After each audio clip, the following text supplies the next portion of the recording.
Sir for example నేను 30 ఎకరాల్లో ఈ విధంగా తవ్వించుకుందాం అనుకుంటున్నా.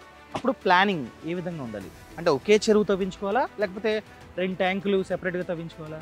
అంటే అవకాశం ఉండి ప్లానింగ్గా తవ్వించుకునేటప్పుడు 3 చెరువులుగా తవ్వించుకోవాలి.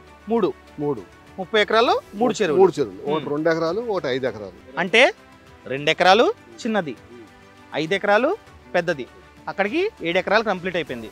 రిమైనింగ్ 23 ఎకరాలు పెద్ద చెరువు. ఎందుకు సార్ అలాగా?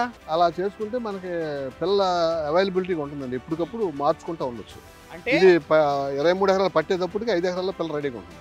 ఓహో, మనం మార్కెట్కి వెళ్ళి వేరే వాళ్ళ వద్ద అర కేజీలు, పావు కేజీలు కొనుక్కోవాల్సిన అవసరం లేకుండా మన ప్లేస్లోనే ఒక చిన్న ట్యాంక్ ఉంటుంది. ఆ ట్యాంక్లో మనం హ్యాచరీకి వెళ్ళి స్పాన్ తెచ్చుకొని ఆ స్పాన్ని ఫస్ట్ చిన్న ట్యాంక్లో వేస్తాం, 2 ఎకరాల ట్యాంక్లో వేస్తాం. అప్పుడు ఏమవుతుందండి? 2 ఎకరాల ట్యాంకులు వేసి తర్వాత దాన్ని 5 ఎకరాల ట్యాంకులోకి మార్చుకుంటాం. అంటే ఎన్ని రోజులు పెంచాలి ఇక్కడ? ఒక 40 రోజులు 50 రోజులు దీంట్లో పెంచుకుని 40-50 రోజులు ఆ 2 ఎకరాల ట్యాంక్లో మనం కనుక పెంచుకుంటే ఎంత అవుతుందండి? అది 5 అంగుళాలు 6 అంగుళాలు అవుతుంది. అంటే స్పాన్ ఎంత ఉంటుంది? సీడ్ పోసుకోవాలి. సీడ్ చిన్నగా ఉంటుంది, చిన్నగా ఉంటుంది నలకంతా.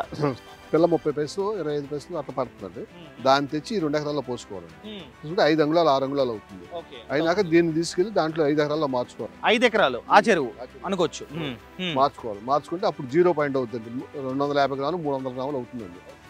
దాని పావు కేజీ టు అర కేజీ అవుతుంది. దానికి ఎంత టైం పడుతుందండి? దానికి 3 మంత్స్ పడుతుంది. 3 మంత్స్. 3 మంత్స్. ఇదొక 50 డేస్, అదొక 3 మంత్స్.